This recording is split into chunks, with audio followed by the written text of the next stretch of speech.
Hey, good morning. How are you today? Good to have you on the show. So this morning, I'm eating breakfast over my Raisin Bran Crunch, and I pull up the news that WeWork has declared bankruptcy. And I'm like, oh God, I saw that coming, right? We saw that coming, sadly, because yesterday, as you know, the stock trading on WeWork was halted, and they've definitely had some problems covering their debts over the last couple of weeks. So WeWork filing for bankruptcy. I've got my WeWork card right here. Do what you love. Upside down. Sorry about that. And yeah, there it is there. I was just getting out my WeWork mug, of which I probably have 4 or 5. I should have worn my WeWork shirt, because as you know, I'm a big WeWork fan, been a member since 2014. I think I skipped a year somewhere along the way, but I was depressed. I was like, oh no, that's bad news. WeWork is going out of business, or maybe they won't go out of business. Maybe they'll still operate. I know the app is still working on my phone. That's good. But it was kind of like not the way I wanted to start the day. And then I come into the building today and I'm reminded that yesterday, the sandwich shop on the first floor of this building, which my friend runs, closed, served its last sandwich. And I was like, oh, that's a double shot of bad news. You got this big company filing back, a little sub shop going. Inflation certainly hurt the sandwich shop. And I was kind of depressed when I came into the office. But then I realized, like, I can't let all this bad news get to me. And fortunately, one of the next things I saw on CNBC was this headline, and I do believe it's absolutely true. These are opportunistic times in the real estate market, says some real estate CEO from New York City. But the message is what I want to stress. I'm not going to get into the article. The message is what I want to stress is that these are optimistic to opportunistic times. Maybe not optimistic, but they're opportunistic, if we get the drift there. And so I went and I pulled up a song, which always kind of like gets me fired up. And I'm not going to play it for you, but I will play the B-roll in the background. And that's, whoops, sorry about that. Oh, let's mute that there.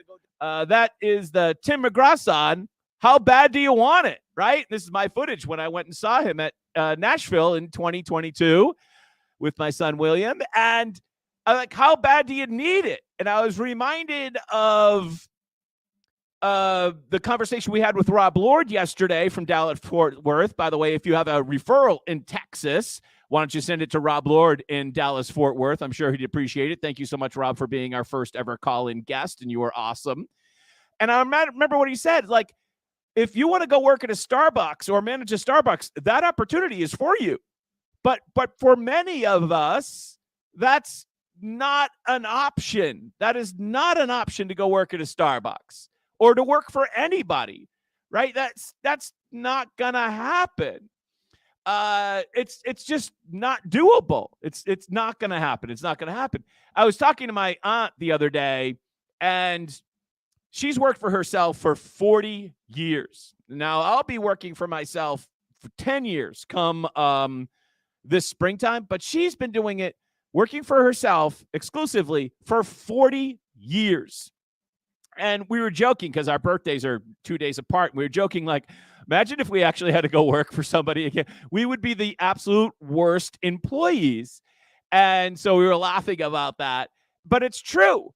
And so, I mean, we could get depressed about this real estate recession that we're in. And we're definitely in a real estate recession where, and I don't mean price, I mean contraction of economic opportunity, contraction of economic activity.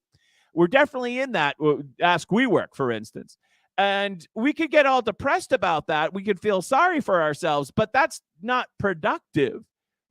And I think now is the time, if you're a real estate entrepreneur, and if you're an agent and or a broker, you should start to think about yourself as a real estate entrepreneur, because you probably work 100% for yourself. You're like a 1099, or you and or own the company, right?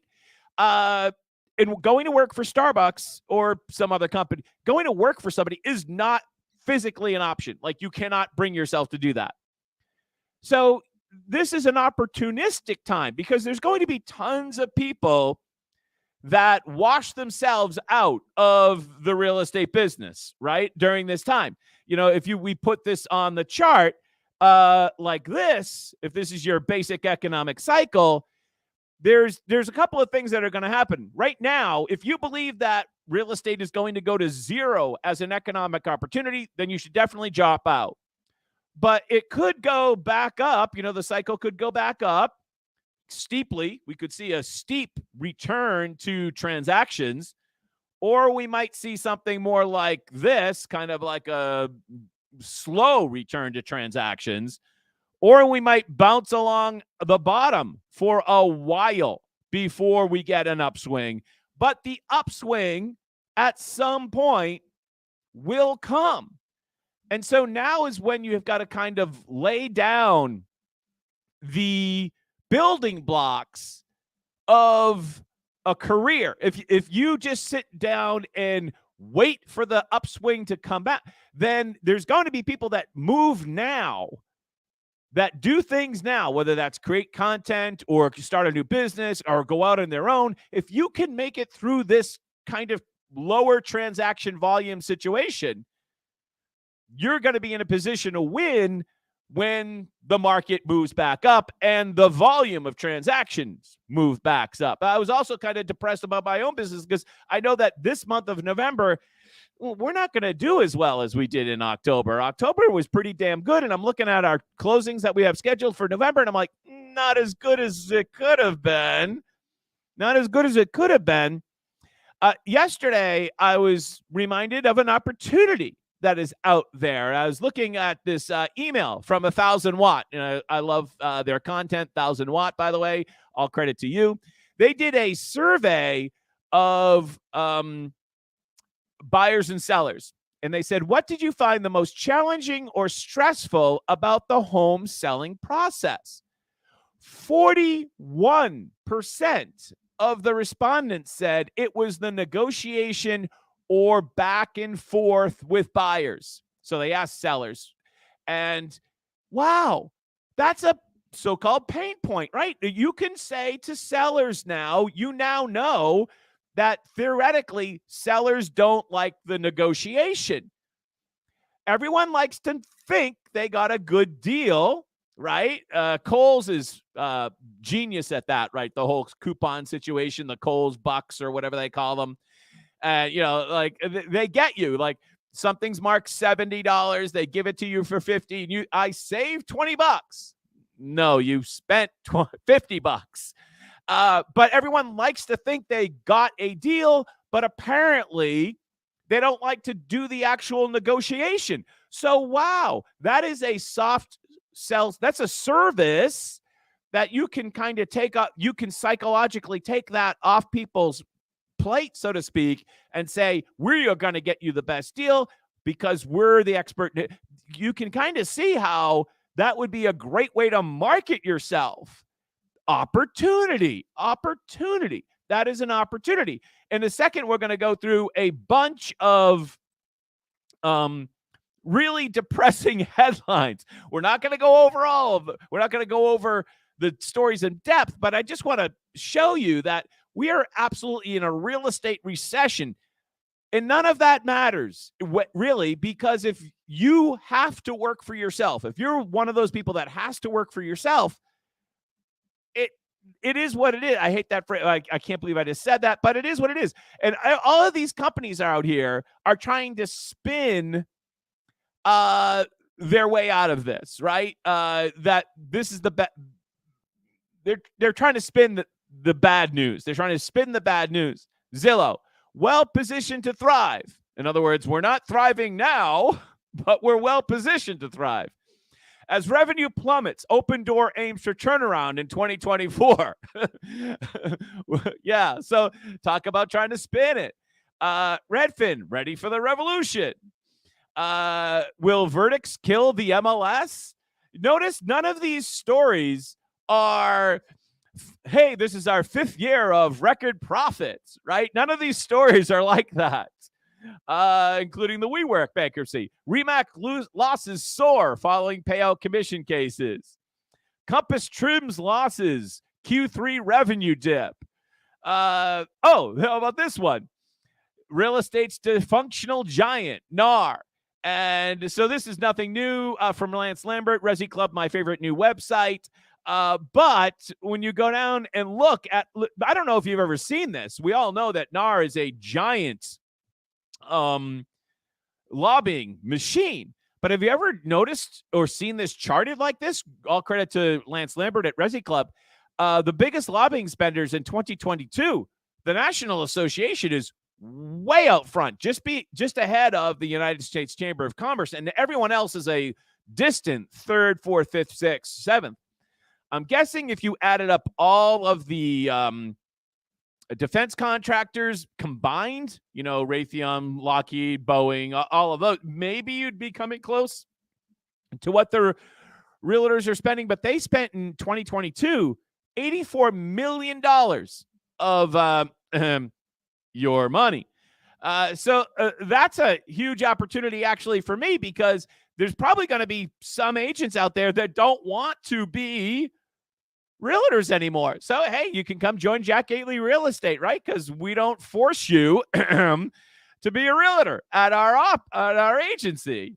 So there's opportunity, but you have to be opportunistic. You have to be You have to be Machiavellian. You have to go out and get it. Because if you're just sitting around waiting for the turnaround to come, you'll probably won't make it. You probably won't make it. Look at this headline. Why the Fed should be worried about commercial real estate. I mean, these headlines never go away. There's tons of them. EXP looks to international profits as profits fall. Just more bad news. So I just want to tell you, if there's no other opportunity for you and you can't go work at a Starbucks, then you've got to get out the notebook and pen and start brainstorming about how you can get more business. Whether that means you're going to knock doors of expired listings, if expired listings go up soon, hopefully they will, or maybe they will, hopefully not, or whatever it is. Now is the time to do something new as an agent or a broker. That's what this whole show is about, really, right? Let's talk a little bit about some economic news. When we get into this chart here from EJ and Tony on employment trends index, fell again in October, continuing the downtrend since March 2022. The same month that stats from the Bureau of Labor Statistics began showing some very odd patterns, which I've detailed in several threads. I believe there are two reasons why non-farm payrolls, which is the very important number that came out last week, which was weak. And of course, the street loved that because they love bad news. I believe he believes he knows why non-farm payrolls haven't declined yet. And if you scroll down to his next tweet here, first he says, the labor market is still recovering to pre-pandemic trend. And two, don't underestimate the Fed's mini bank bailout. You remember the Fed's mini bank bailout of $400 billion in liquidity from March, which basically rewound the countdown on job losses, recession, and yield curve normalization. In other words, that whole mini bank crisis from March of this year basically delayed the recession, according to economist EJ and Tony. So that seems, like a reasonable explanation. And everything now points to a downturn in early 2024. We've been kind of expecting this recession to come, and now it seems like it's on the doorstep. By the way, I love your comments, and we had a lot of comments yesterday. I know that Bill from New Hampshire typed in something. I wasn't able to read it until later, but thank you so much for all of your comments yesterday. And again, thank you for your call. And we're not going to do a call today, but it was great that we experimented with that yesterday. Somehow we'll fit that into maybe a more normal part of the show. The SLOOS report came out yesterday, I believe. Calculated risk. I can't believe this guy is still writing calculated risk. Good for him. The SLOOS survey, that's the Senior Loan Officer Survey. Banks reported tighter standards, weaker demand for all loan types. So you might remember at some point, whether it was over the summer or whatever, that Powell announced that he was going to kind of ease off on the interest rate hikes. And I think this was kind of during the mini banking crisis. And he said that credit conditions would eventually act as a brake on the economy. And I guess that is what is finally occurring. The October 2023 Senior Loan Officer Opinion Survey on Bank Lending, or the SLOOS report, addresses changes in the standards in terms and demand for bank loans to businesses and households after the prior 3 months, generally corresponding to Q3. And it's tighter standards and weaker demand. So it's a twofer. It's not only tighter standards, it's also weaker demand for commercial and industrial loans. And as it applies to real estate, tighter standards and weaker demand for all commercial real estate categories. Looking at you, WeWork, right? If money was flowing from the Fed like it was 4 or 5 years ago, WeWork probably wouldn't have gone out of business. But you kind of get these crazy companies that can't turn a profit when borrowing money is effectively free. Federal Reserve, when you make interest rates zero, and when did WeWork start? Somebody remind me, 2009, 2010, or something like that.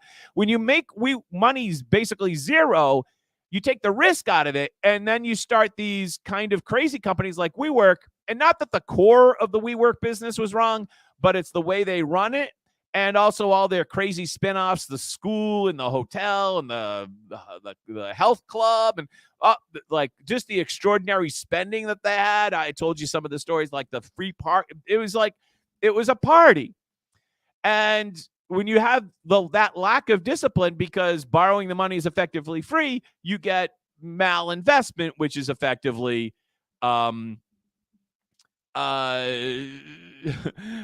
activity without profit, effectively. And at some point, the chickens come home to roost, and it has now for WeWork, sadly. So there's been a lot of real estate reaction amongst brokers and agents to all these changes. That first off, the contraction in the number of sales, the contraction in the number of listings, the whole regulatory legal situation that we've been dealing with and we've talked about on this channel. But yesterday, I saw a tweet that kind of exemplified the wrong way to respond to this. And hopefully what I've been telling you today is that there are right ways to respond to this. Good morning, Sharon. Good to see you. Thank you so much for joining us today. There are right ways to respond to this. And I think the right way is, again, to think of it as an opportunity, and to when the times get tough get going. This is the wrong way to respond to it. From Rob Hahn. Gotta love some realtors and their total lack of self-awareness. So on Rob Hahn's story, Jay McHugh, who's actually an agent here in Massachusetts, I'm familiar with him from his marketing in Massachusetts. And he used to be big on sending postcards, if I'm not mistaken. So he commented on Rob Hahn's post that he recently put up about the technicalities of the bond that might be required to appeal the ruling from last week. And Jay McHugh wrote to Rob Hahn and said, bunch of fill in the blank, you know what it is. And in terms of the self-awareness, the inspirational quote on the bottom of his email from Jay McHugh is, once you replace negative thoughts with positive ones, you'll start having positive results. From Willie Nelson, of all people. But that is true, right? The power of positive thinking. And so you've got to say to yourself, hey, the sub shop went out of business. I'm depressed. The WeWork, one of your favorite companies where you've been a member for almost 10 years, out of business. I'm depressed. But you can't feel sorry for yourself. You can't feel sorry for yourself. Here's a great quote. You want to be inspired this morning. Here's a great quote. Ever see that movie G.I. Jane, right? I never saw a wild thing sorry for itself. Who's his famous quote from right? This is one of the it's a quote from a book.